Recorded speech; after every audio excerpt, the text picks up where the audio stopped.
Hey everyone, tonight we're diving into the grim, brutal, and absolutely miserable world of medieval assassins. Those shadowy figures lurking in castle corridors and creeping through moonlit alleys, forever romanticized by Hollywood and video games. But here's the truth they don't tell you. Being a medieval assassin was an absolute nightmare. So before we get started, if you're enjoying the content, go ahead and hit that like button and subscribe, but only if you genuinely want to. And drop a comment letting me know where you're watching from and what time it is there. It's always fascinating to see this global community we've built. Now get comfortable, maybe dim those lights, turn on a fan for some ambient noise, and let's settle into tonight's dark journey together. Chapter 1. Nobody dreams of becoming an assassin. Let's get one thing straight right off the bat. Nobody in the Middle Ages woke up one morning, stretched their arms and thought, you know what sounds like a fantastic career? Stabbing nobles in the throat for a handful of silver coins and then hiding in a barrel full of my own sweat for 3 days straight. Becoming an assassin wasn't a career choice. It wasn't something you aspired to or trained for from childhood, like becoming a blacksmith or a merchant. No, being an assassin was the absolute last stop on the my life went catastrophically wrong train. It was what happened when every other door had been slammed shut, locked, and then set on fire for good measure. Most medieval assassins weren't mysterious warrior monks trained in secret mountain monasteries by wise masters with cryptic wisdom. That's pure fantasy. The reality? They were desperate peasants with nothing left to lose. They were disgraced soldiers who couldn't go home. They were ex-thieves with a reputation for violence and decent aim. They were people so far removed from society's radar that they could kill a man in broad daylight and still not make it into any official records. Here's the economic reality. If you had money, land, or any kind of social standing, you didn't become an assassin. You hired one. If you owned property, had a title, or even possessed a single goat to your name, congratulations.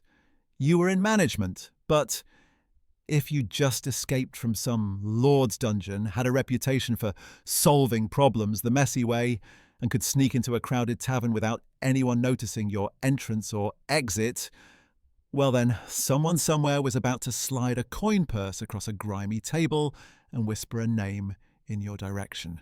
And that name, it was never going to be Bob, the quiet turnip farmer. Oh no. Your targets were always the worst possible assignments.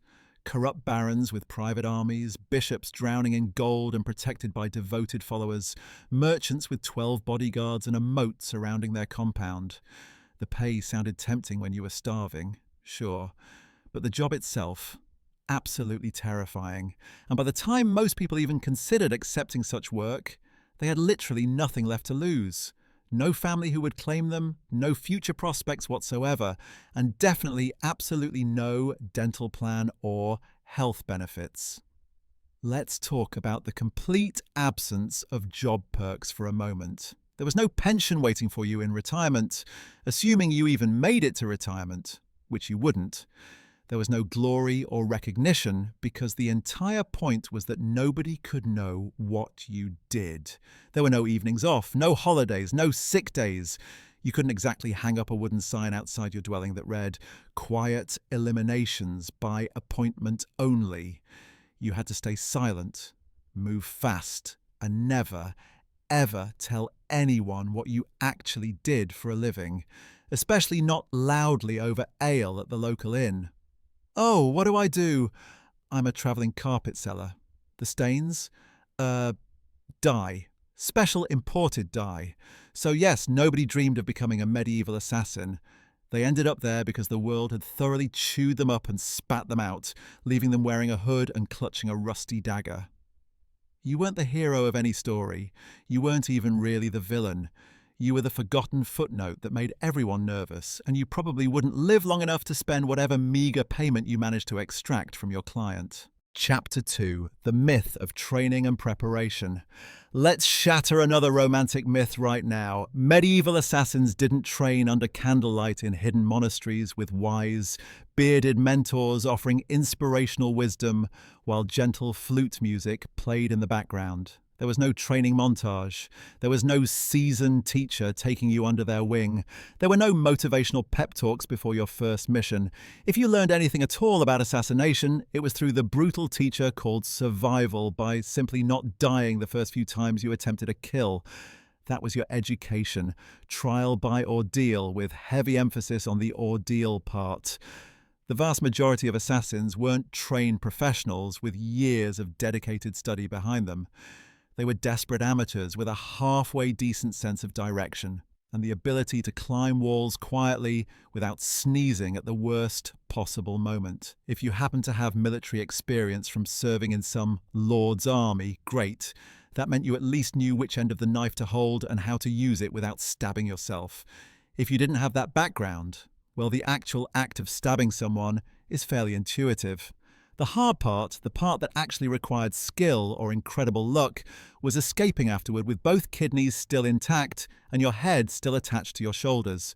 There were no instruction manuals, no guild meetings with orientation sessions and safety briefings, no training courses on how to spot a body double 101, or where nobles keep their secret bedroom exits. You figured all of this out while hanging desperately from a window ledge in the dark, quietly panicking because you just realised you'd crept into the servants' quarters again instead of the Lord's chambers. Poison. That entire skill set was pure trial and error, with exceptionally heavy emphasis on the error part. Sometimes your carefully prepared poison worked exactly as intended. Sometimes your target just got mildly dizzy and developed a healthy suspicion of his soup. And sometimes, if you were really unlucky, you accidentally drank from the wrong cup yourself. There was no medieval poison control hotline to call. Just hope, herbal guesswork based on whispered rumours, and a strong stomach for the consequences. Sure, if you were extraordinarily lucky, and I mean winning the lottery while being struck by lightning lucky, you might pick up some useful skills from thieves or mercenaries you encountered. Maybe an older assassin who'd somehow survived long enough to develop grey hair showed you how to walk across cobblestones without making them squeak and alert the guards. But mentorship wasn't standard practice. It was rare, brief, and often cut short because assassins don't retire to comfortable cottages. They simply disappear, usually permanently. Weapons training? Forget about it entirely. You weren't carrying a gleaming broadsword like some knight. You had a dagger you'd stolen off a dead or drunk guard, maybe a garrote if you were feeling particularly fancy, and whatever else you could fit under your cloak without creating suspicious jingling sounds when you moved. So no, you weren't some shadowy martial arts master with decades of training. You were just a desperate person with calloused hands from hard labour, quiet footsteps learned from a life of sneaking around, and a deeply unhealthy relationship with dark alleyways and shadowy corners. Success in assassination didn't come from formal training. It came from survival instinct. You learned how to kill by doing it, quickly, sloppily, often messily, and then vanishing into the night before anyone could sketch your face and tack it to a church door with a bounty attached. In short, your entire education was brutal, practical, and offered exactly 0 graduation ceremonies. Just accumulating bruises, bloodstains that never quite washed out of your clothes, and the creeping realization that you were very much on your own in this terrible profession. Chapter 3: The Economics of Murder. Spoiler, you're getting scammed. Let's talk about the real reason you became an assassin in the first place. Coin. Cold, heavy, jangly, deliciously spendable coin. The promise of more money than you'd see in years of honest work is what lured you into this nightmare profession. But here's the harsh reality nobody mentions. You got paid in lies, broken promises, and occasionally not at all. When someone hires an assassin, they absolutely do not want a long-term professional relationship with you. They want a one-time service performed, no paperwork involved, and ideally no witnesses to the arrangement, especially not you, the person who could identify them. They'll offer you a leather pouch of silver coins, half now, half when the job is completed. That's if they're feeling particularly generous or want to maintain the illusion of honor. But here's the thing you need to understand. When they say, when the job is done, that's actually code for after we verify you didn't completely mess it up or make us look bad or leave any kind of trail that leads back to us or survive long enough to tell anyone about our arrangement. So you go ahead and do the job. You sneak through shadows, risk your life multiple times, perhaps kill a baron in his sleep. Nothing pretty, nothing poetic, just cold-blooded murder for money. And when you return to collect your payment, yes, about that second half of the payment, I'm terribly sorry, but I had to flee the city quite suddenly. Security concerns, you understand. Or worse, far worse, they try to kill you instead. After all, a knife to your gut costs them nothing and is much cheaper than a bonus payment. Dead men not only tell no tales, they also don't require payment. And even when you actually do get paid, even in those rare instances, it's never quite enough. Not for the risk you took, not for the blood you spilled, not for the 3 days you spent hiding in a haystack with fleas feasting on you while you grappled with moral regret and the stench of your own fear sweat. You get a handful of coins, a curt nod of acknowledgement, and a firm reminder, you were never here. We never met. This conversation never happened. Also, and this is a particularly fun detail, some contracts were completely fake. Political traps designed to ensnare you. You'd be told to assassinate someone supposedly dangerous, only to discover it was actually a decoy surrounded by guards who'd been waiting for exactly this kind of attempt. Congratulations.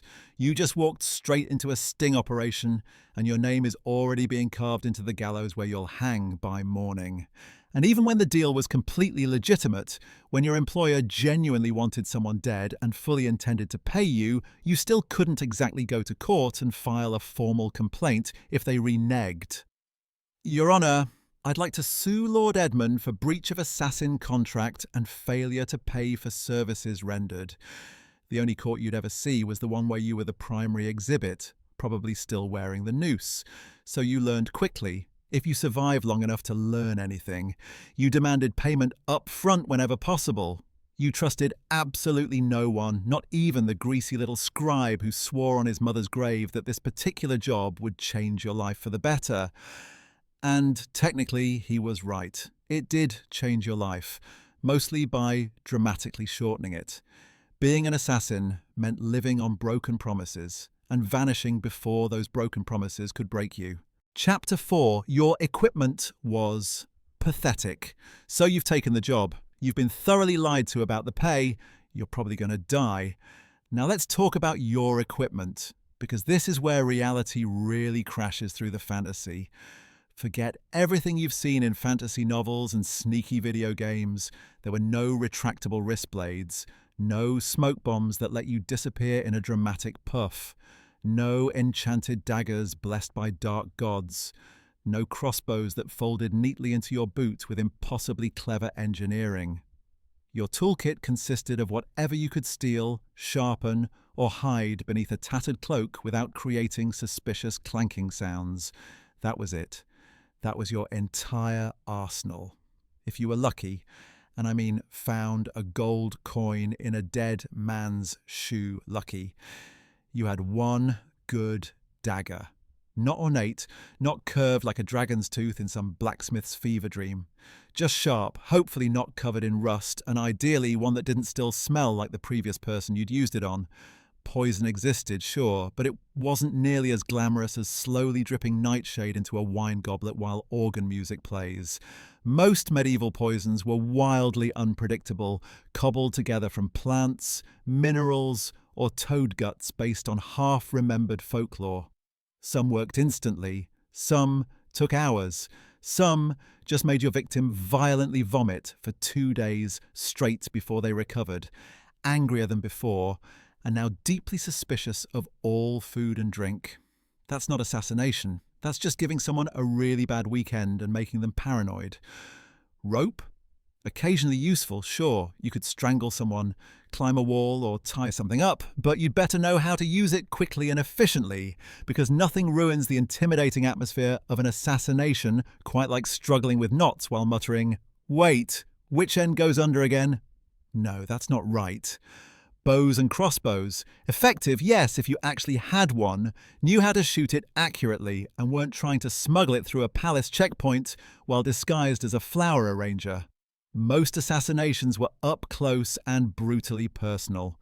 No time for elegant marksmanship or carefully aimed shots. Just quick, quiet, and hopefully not messy enough that you'd slip in the blood while making your escape. And you didn't get backup equipment if your blade broke, bent, or fell down a well during your escape. Time to improvise with whatever was available. A slate roof tile, perhaps. A rusty nail if you could find one. A shoe buckle wielded with desperate intent. These were desperate times calling for desperate measures. You carried your tools hidden in hems of clothing, tucked into boots, or inside hollowed-out bread loaves if absolutely necessary. And you kept them close at all times.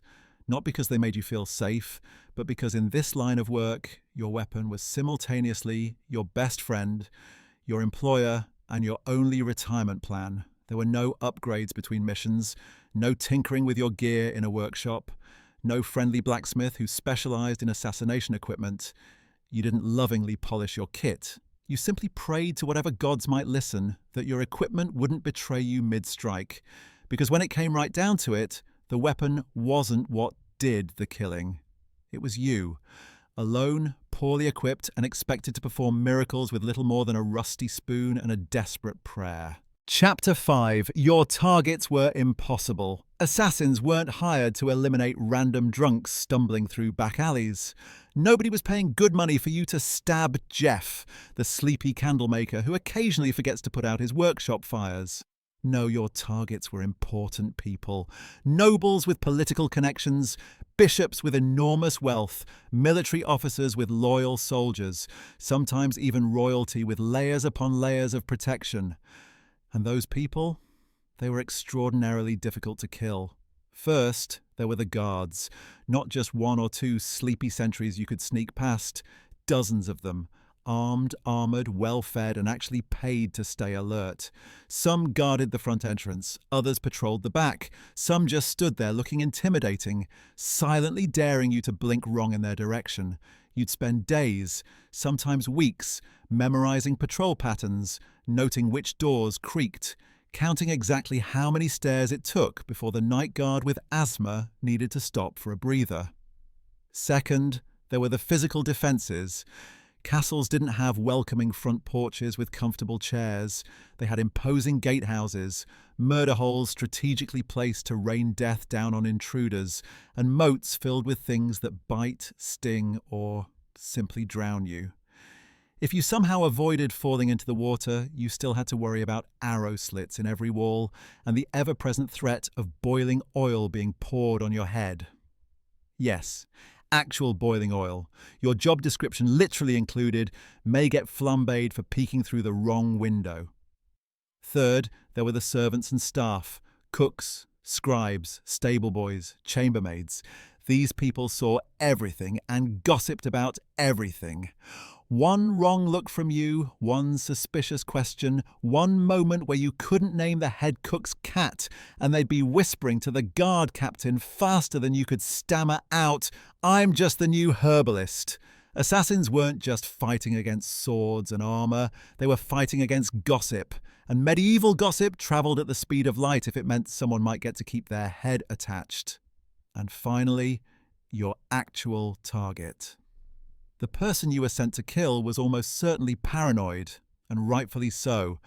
These people were constantly surrounded by backstabbers, ambitious relatives with claims to their titles and lands, and dozens of people pretending to like them while plotting their demise. They didn't eat or drink without a food taster sampling everything first. They didn't sleep without 3 separate locks on the door and a guard posted outside.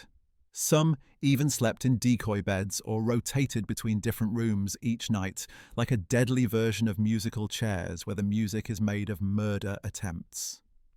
And don't get excited if you hear your target is attending a feast, because sure, they might get drunk and let their guard down slightly, but so will you if you're trying to blend in. And you'll still have to somehow get past the royal guards, 3 aggressive dogs trained to detect intruders, a suspiciously alert court jester who sees more than he should, and 50 witnesses holding tankards and ready to bludgeon a suspicious stranger. Even getting physically close to your target could take weeks of careful preparation. Posing as a servant and hoping nobody noticed you didn't know the routine. Bribing a chambermaid and hoping she didn't take your money and immediately report you. Hiding in barrels and praying nobody decided to move them or check inside. And when the moment finally came, when everything aligned perfectly, you had exactly one shot. One precise, perfect, non-squeaky, non-bloody, ghost vanishing into the night moment. Or you'd become the next public deterrent, swinging from the castle gate with a hand-painted sign that read, "Nice try, idiot," for all the other would-be assassins to see. Chapter 6. Your disguise was terrible. When you picture a medieval assassin in your mind, you probably imagine sleek black robes flowing dramatically, leather braces on the wrists, maybe a mysterious hood billowing perfectly in the moonlight, like something out of a painting. Reality? You looked like a malnourished goat herder, with something deeply suspicious to hide. Disguises in the Middle Ages weren't exactly high fashion. You didn't have access to custom-tailored cloaks or retractable armor or anything remotely that sophisticated. You had whatever you could scavenge from corpses, steal from clotheslines, or purchase for a few pennies. Peasant rags that had seen better decades, a monk's robe 2 sizes too large that smelled like its previous owner never discovered bathing, or the remains of a guard uniform that definitely still carried the distinct odour of whoever used to wear it. The goal of any disguise was simple: blend in with the common folk. But blending in meant looking exactly like everyone else who hadn't properly bathed in 2 weeks, limped from old, untreated injuries, and had a nervous twitch developed from years of malnutrition and constant fear. You didn't look suspicious because of your dramatic cloak. You looked suspicious because you kept nervously adjusting your belt every 30 seconds to hide the dagger wrapped in cheesecloth that was digging into your hip. And forget about masks. There were no Guy Fawkes-style options available. Most face coverings in medieval times just made you look like a leper, which was actually great for avoiding conversation. People scattered when they saw you coming, but absolutely terrible for entering parties, feasts, or anywhere you actually needed to go. If anyone asked who you were, you had to think extraordinarily fast and sound convincing. I'm Brother Tobias. I specialise in silent prayer and rooftop maintenance. Very niche calling. The Lord works in mysterious ways, often involving ladders. Even assuming your disguise somehow fooled the gate guards and you made it past the initial checkpoint, noble households weren't staffed by complete idiots.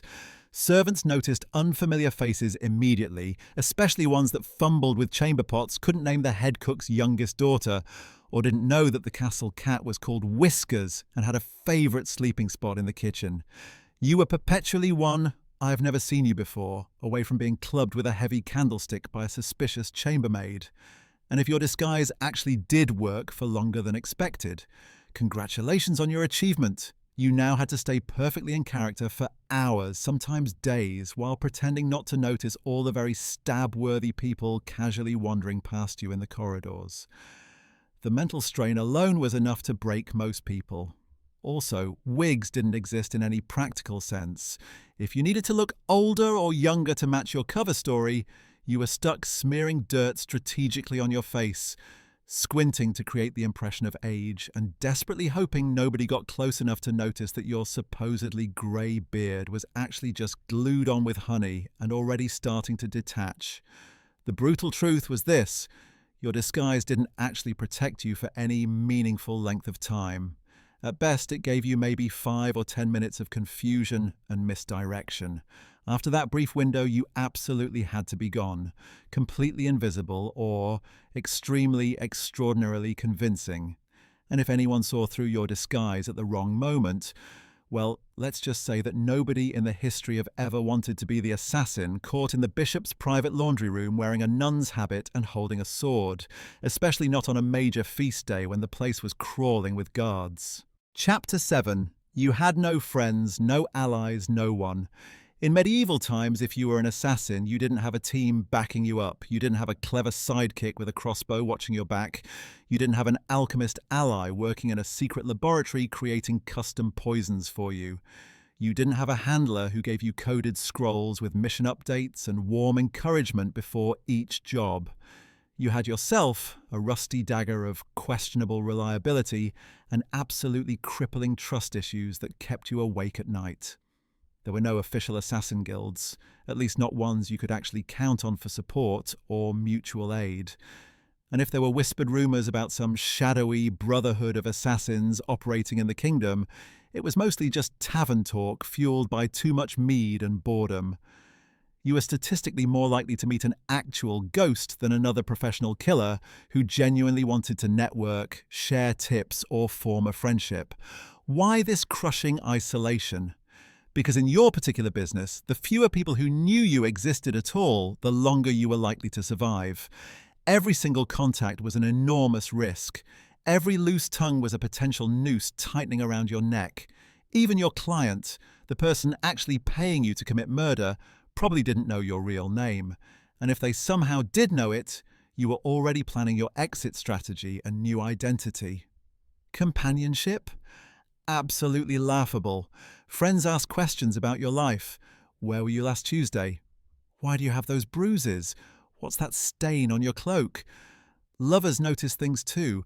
Bloodstains that wouldn't wash out, the way you always slept with a blade under your pillow, why you woke up screaming from nightmares 3 times a week. You couldn't afford to settle down anywhere or with anyone.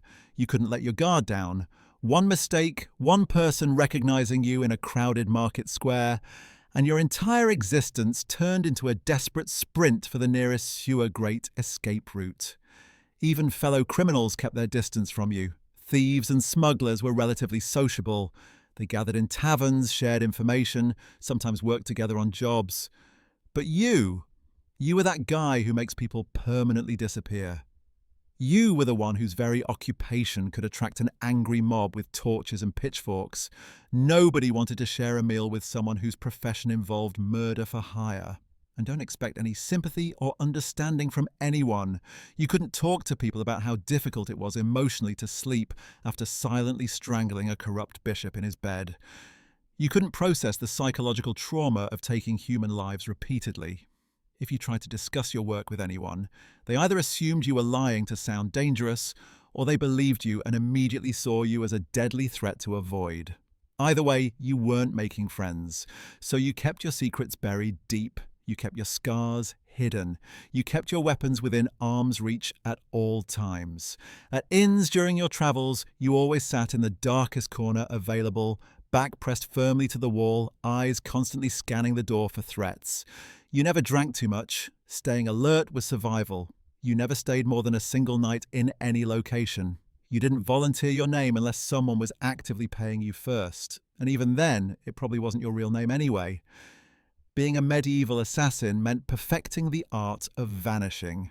Not just disappearing in a crowd when necessary, but vanishing from every normal life you never got to have. No family, no friendships, no community, just endless, lonely survival. Chapter 8. Failure meant public execution. Let's say you somehow took the job, spent weeks planning your approach, successfully bribed the right doorman, disguised yourself as a very convincing chimney sweep, and then you froze. Maybe your target turned around unexpectedly. Maybe they were holding a small child and something in your conscience finally spoke up. Maybe you just got the shakes at the absolute worst possible moment, and your knife hand trembled like a terrified squirrel caught in lantern light. Guess what happens next? You're dead. Not metaphorically, actually, literally dead.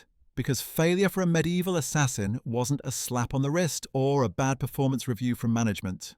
It wasn't a demotion or being passed over for promotion.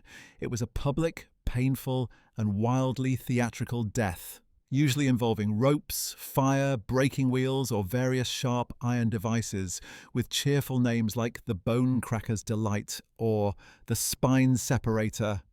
Missing your kill meant blowing the entire operation wide open. Your target survived and immediately told everyone with ears that someone just tried to murder them. Suddenly, you weren't a mysterious shadow. You were a wanted man with a detailed physical description and probably a crude but recognizable sketch tacked to every tavern wall, church door, and guard post within 30 miles. Those guards you once successfully sneaked past, now they're motivated, alert, and actively hunting for you.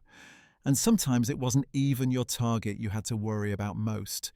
It was your client, the person who hired you in the first place. If you failed to complete the assassination, you were no longer a useful asset. You were a massive liability, someone who could be captured, tortured, interrogated, and forced to talk. The very same people who paid you gold coins would immediately become the first ones to put out a second contract on your life. And trust me, they wouldn't make the same mistake twice. They'd hire someone actually competent to clean up their mess. There were absolutely no second chances in this profession. No, sorry, the blade slipped. I'll definitely get him tomorrow, I promise. You had one shot, one perfect moment, frozen in time. And if you somehow blew that singular opportunity, the very best outcome you could possibly hope for was dying quickly before anyone discovered who had hired you. Failure also meant something else, shame. The silent, humiliating kind that ate at whatever remained of your soul. You didn't just fail to kill your assigned target. You failed to be invisible, to be perfect, to be the ghost everyone feared. And for assassins, perfection wasn't just a goal, it was survival itself. Anything less than absolute success might as well mean painting a large target on your back and starting to practice your final words for the execution crowd. Here's the thing that made it even worse. It didn't matter at all how many successful jobs you'd completed before this failure. Nobody cared that you'd succeeded 12 times previously, because in this brutal profession, you were only ever as good as your very last kill. And if your last kill didn't actually happen, if your target walked away breathing, you better start running fast and far, changing your name, your appearance, everything. Chapter 9. Success meant running for your life, so you actually did it. Against all odds, the plan somehow worked. Your dagger struck true and precise. There were no screams, no guards immediately rushing in, just a clean, quiet drop to the floor and a very important person who is now very dead. Congratulations on your successful assassination. Now run for your life as fast as humanly possible, because being a successful assassin in medieval times definitely didn't mean sipping wine on a rooftop while dramatically watching the city burn behind you like some kind of action hero. It meant fleeing desperately through back alleys with someone else's blood still wet on your boots and tracking dogs already sniffing your trail. There was no victory lap to enjoy, no post-job drink with colleagues to celebrate, no casual debriefing session with your client to discuss what went well. You didn't even get a moment to admire your handiwork or feel any sense of accomplishment. The absolute second your blade struck home, your entire job description immediately changed to escape from everyone who now wants to murder you in increasingly creative and painful ways. Guards were already coming. Doors were being locked. Horses were tied up on the completely opposite side of town from where you needed them. You were probably bleeding from something. You had to have planned your exit route before you ever made the kill. Multiple backup escape routes, actually. Disguises ready to change into. Fallback safe houses where you could hide. Maybe a boatman who owed you a favor or at least didn't ask uncomfortable questions about why you were covered in suspicious stains, because the city would go into complete lockdown within minutes of the body being discovered. Nobody in power wanted a scandal, and lockdown meant closed gates at every exit, armed checkpoints at every bridge, and dozens of angry men with sharp swords who'd all just received your rough physical description along with the phrase, extremely dangerous and probably still armed. And let's talk about your client for a moment. Assuming they actually planned to pay you the second half of your fee, which was far from guaranteed, they absolutely were not going to meet you at some cozy tavern with a warm smile and a thank you card. They'd probably vanish too. Just as quickly as you. Because an assassin who just successfully completed a high-profile job was the single most dangerous person alive at that moment. You knew too much. You'd seen too much. You'd proven you could infiltrate places others couldn't reach and kill people others couldn't touch. So even when you succeeded, Even when everything went perfectly according to plan, you walked away with coins in one hand and an enormous target painted on your back. And what exactly did you win for all that risk? Maybe a week of sleeping in haylofts and abandoned buildings, bribing ferry captains with most of your payment, shaving your beard off in the dark with a dull knife, and pretending your name was now Brother Lucian as you desperately tried to blend in with a group of monks heading east toward the border. Because success didn't mean safety or survival, it meant the whole deadly game was starting over from the beginning in a new city, under a new false name, with even more people actively looking for you this time. So yes, you made the kill successfully. Now run like hell and don't stop running. Chapter 10. Superstition made everything much worse. If being a medieval assassin wasn't already sufficiently miserable, poor, constantly hunted, sleeping in places that smelled worse than stables, you also had to deal with the wonderfully creative paranoia and superstition of the people around you. Because in the Middle Ages, assassins weren't just feared as dangerous criminals, they were considered cursed, possibly demonic, definitely touched by dark supernatural forces. To the average medieval peasant, you weren't just a killer wearing a hood. You were some kind of unholy creature who whispered secret deals with demons and smeared mysterious frog guts on your blade under full moons while chanting backwards. Why else would you be able to sneak past multiple guards and vanish into darkness like smoke? Logical explanations weren't exactly popular in medieval thinking, but superstition? Oh, that was everywhere, in everything. Some people genuinely believed assassins could shapeshift into animals. Others claimed you were actually invisible unless someone threw holy water on you first. One particularly popular tale suggested that assassins made dark pacts with evil forest spirits and could literally breathe death through solid walls. Imagine walking through a small village and hearing a woman urgently mutter to her child, "Don't make direct eye contact with that man." He might hex the baby with his cursed gaze. Even your basic tools and methods were viewed with supernatural suspicion. Carrying a dagger, clearly it was forged in a cursed forge by a demon blacksmith. Using poison? That wasn't just chemistry or herbalism, that was absolutely witchcraft, and you probably stirred your evil potion with a severed human toe under a blood moon while cackling. You'd think this widespread fear and superstition might actually help you in some ways. After all, if people avoid you out of terror, that's fewer complications, right? Wrong. The reality was far worse. Superstitious mobs didn't hesitate or ask reasonable questions. They didn't conduct investigations or trials. They just threw stones, set fires, and shouted things like, "Burn the shadow demon before he summons lightning to kill us all." Your dark reputation made people dangerously overreact to your mere presence. The second someone died unexpectedly in a village, from illness, accident, or even just choking on a chicken bone, someone would immediately whisper, maybe it was dark magic. Maybe it was that strange hooded man. Maybe it was him. You could be hunted and killed just for existing in the same general area as a suspicious death. This meant you had to keep moving constantly. Always. Stay in one village too long, and suddenly a priest was ringing warning bells while 5 angry farmers brandished pitchforks like they'd been waiting their entire lives for this exact moment.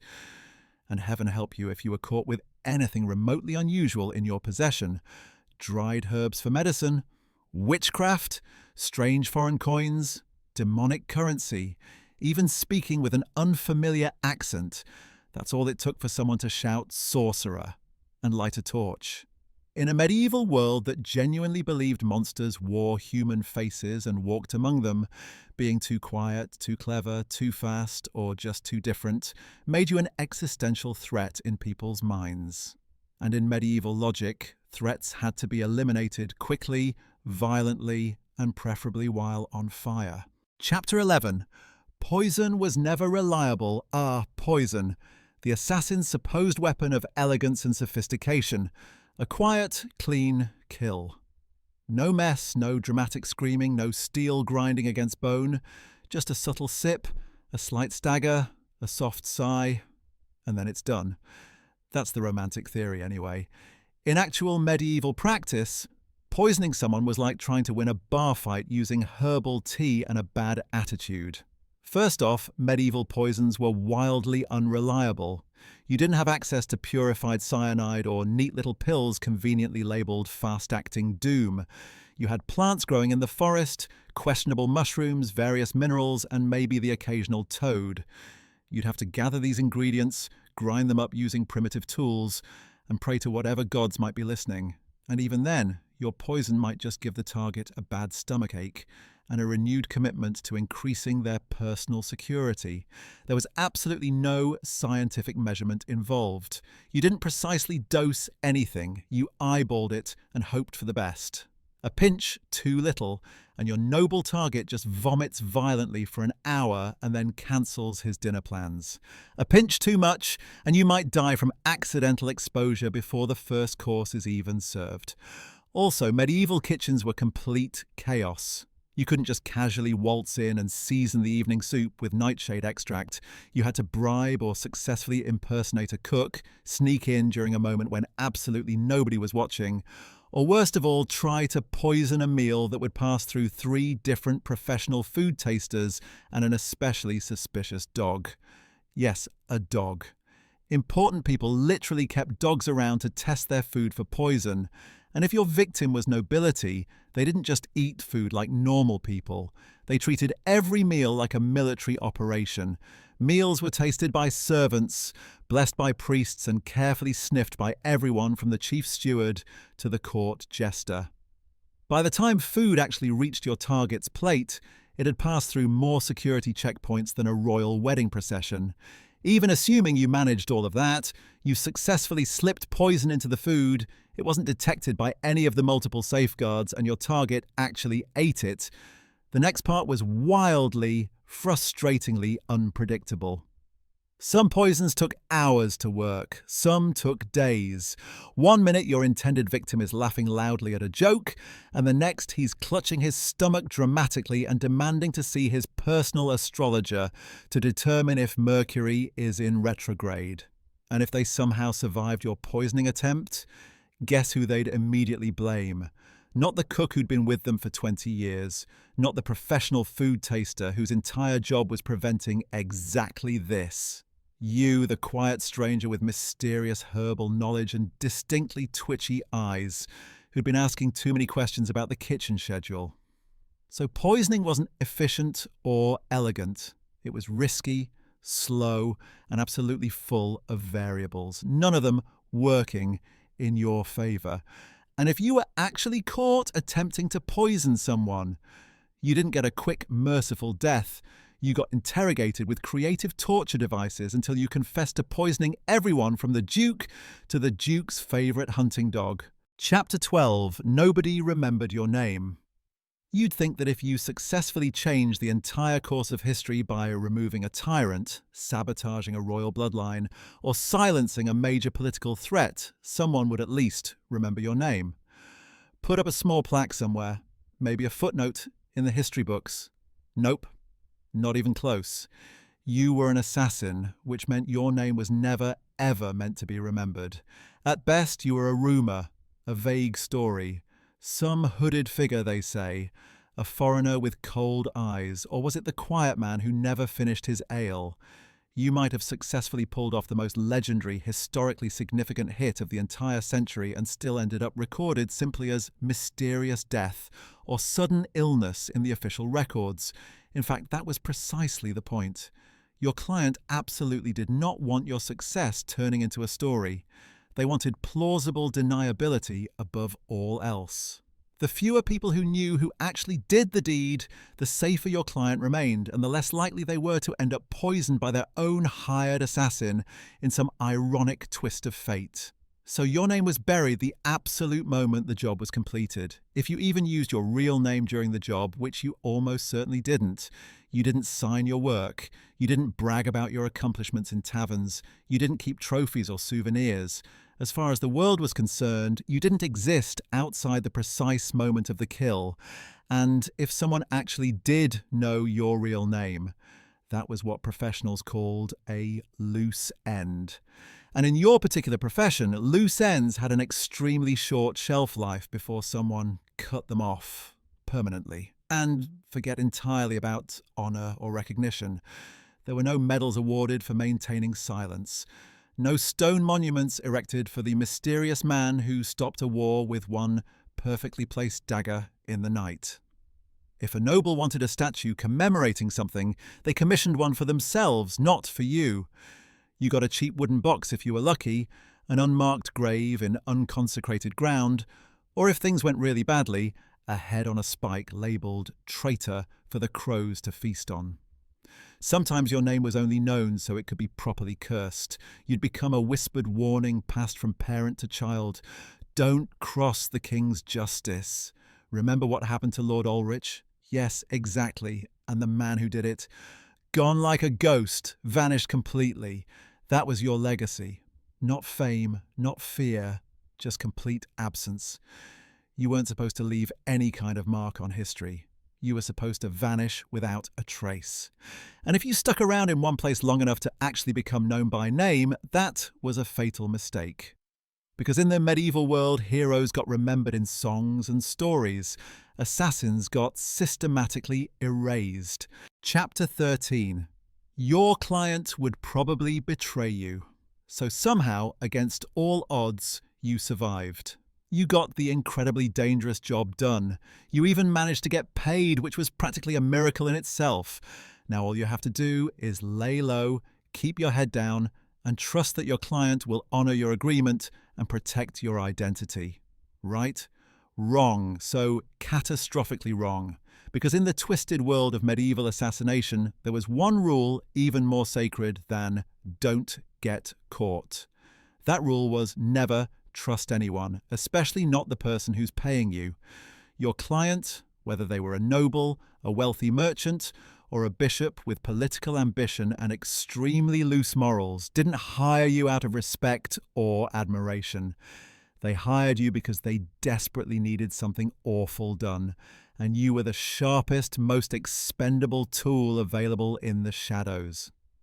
Once the job was successfully complete, you instantly transformed from useful asset to dangerous liability.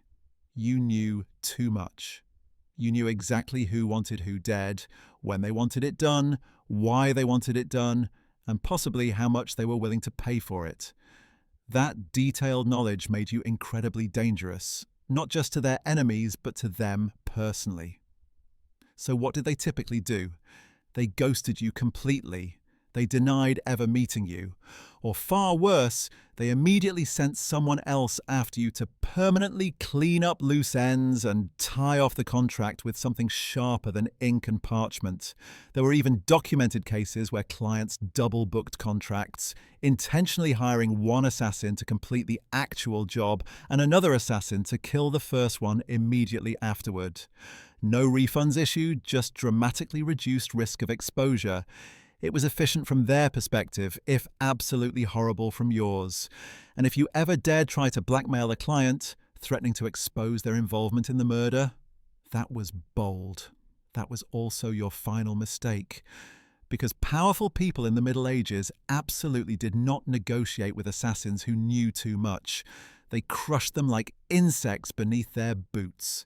If your client had even a shred of honor, a genuinely rare species like spotting a unicorn, you might actually get paid your remaining fee and left alone to disappear. But even in those unlikely scenarios, you'd still have to assume they were watching you from a distance, probably with someone already sharpening steel and carefully memorizing your walking pattern. You were the secret that couldn't be allowed to talk, the shadow that couldn't be permitted to stay. Even perfect success wasn't enough to earn genuine trust, because in their calculating eyes, if you had killed once for money, you could definitely kill again. And absolutely no one, not even the person who originally hired you, wanted to become your next victim. Chapter 14. There was no retirement plan. Let's say that somehow, through a combination of skill, luck, and minor miracles, you actually beat the impossible odds. You survived multiple kills. You outlasted the lies and constant betrayals. You avoided the poisonings and the double crosses. You somehow outlived your enemies, your employers, and probably your own rapidly deteriorating sense of morality. Now what? Do you retire to a comfortable life? Absolutely not. Don't be ridiculous. Because in medieval times, assassins didn't get retirement plans. There were no farewell banquets with former colleagues, no quiet countryside cottages with ocean views, no pensions paid out in gold coins and grateful whispers from former clients. You didn't gently fade into a peaceful life surrounded by grandchildren. You vanished completely or you died violently. Often both, in that exact order. The fundamental problem was brutally simple. You were never truly safe. Ever. Even if you somehow walked away from the assassination business entirely, your dark past didn't politely walk away with you. You had far too many dangerous secrets trapped inside your head, too many incriminating names stored in your memory, and far too much blood literally on your hands. People didn't want you peacefully retired. They wanted you permanently forgotten, which usually meant permanently buried. And even if no one actively came after you, which was an enormous if, you still had to live with constant, gnawing fear that someone eventually would. That a young, ambitious assassin, eager to prove himself, had just received a contract for a shadowy figure who used to be someone dangerous. So you changed your name again, for perhaps the 20th time. You moved to a remote village where nobody asked uncomfortable questions about newcomers. You faked a slight limp to seem less threatening. You sold medicinal herbs in the market. You pretended you'd once worked as a low-ranking guard somewhere far away. But even then, even with all those precautions, you didn't sleep well. You instinctively avoided crowds. You always sat facing the door in any room. You kept your old dagger hidden under a loose floorboard next to the pouch of coins you never touched, because it still carried the smell of the man you'd earned it from. And you couldn't trust even yourself anymore. Years and years of silent killings, desperate escapes, and constant paranoia did something permanent to your mind. Every unexpected knock on the door made you flinch violently. Every stranger on the road might recognize your face from a decade ago. You stopped dreaming entirely because dreaming felt dangerous, like letting your guard down. You couldn't allow yourself to love anyone. You couldn't relax for even a moment. You couldn't laugh too loudly without fearing you'd attracted attention. You lived like a ghost, unsuccessfully pretending to be a living man. The brutal truth was there was no endgame for a medieval assassin, no happy ending waiting at the finish line. Just a slow, cold fade into complete obscurity, always moving, always watching your back, until one day you slipped quietly into the darkness and absolutely no one noticed or cared. And maybe, just maybe, that was the very best outcome you could realistically hope for. Chapter 15. Why you wouldn't last a single day. By now, you've probably figured it out. Being a medieval assassin wasn't darkly romantic or thrilling. It wasn't noble or honourable. It wasn't even particularly profitable when you factor in the costs. It was a grim, thankless, brutally short-lived career path wrapped in blood-stained linen and followed by an angry crowd of people who desperately wanted you dead. And here's the thing. You personally wouldn't last. Not a week. Probably not even a single day. Because you'd start this nightmare profession with completely wrong assumptions about what it actually involved. You'd assume you'd be sleek, in control, a mysterious whisper in the dark. But what you'd really be is cold, desperately hungry, and exactly one bad decision away from the hangman's noose. You'd slip into town quietly, cloak pulled tight around your shoulders, mentally ready for action and adventure. But then you'd quickly discover that your target unexpectedly moved locations yesterday. The guards are drunk but paradoxically trigger-happy. And that stable boy you paid good money for reliable information, he just sold you out for a single mug of watered-down ale and half a piece of stale bread. You'd freeze at exactly the wrong moment. You'd accidentally stab the wrong person in the confusion. You'd get spotted by someone's sharp-eyed maid who happened to see your face near the chapel last week. And suddenly you're not a fearsome shadow anymore. You're just the problem everyone's trying to solve with rope and violence. Then what happens? You run, obviously. but you're absolutely not used to medieval terrain and conditions, the thick mud that sucks at your boots, the uneven cobblestones that seem designed to trip you, the absolutely insane number of loose chickens wandering the streets at all hours. You slip in the mud, fall hard, and get immediately tackled by a guard named Thomas who just got dumped by his girlfriend and is desperately looking for an outlet for his frustration. And let's say you somehow miraculously survive that immediate crisis. Then you have to deal with the crushing aftermath. No allies anywhere, no honor among criminals, no future whatsoever. Just whispers following you, constant suspicion, and the slow, dawning realization that even if you somehow succeed at this terrible job, the very best you can hope for is dying old and completely alone, hiding behind a false name in a village that still genuinely believes in fairies and demons. So no, you wouldn't last as a medieval assassin, and frankly, you absolutely shouldn't even try. Because the assassin's life wasn't cool or exciting. It was a cruel machine that methodically chewed people up and spat out nothing but shadows and corpses. It offered the illusion of power without ever delivering peace. It promised purpose without ever providing a real place in the world. You didn't make history through assassination. You erased yourself completely from it. And the only thing waiting for you at the end of this dark road was silence. A heavy, absolute silence that no one would ever question, because no one even remembered you were there in the first place.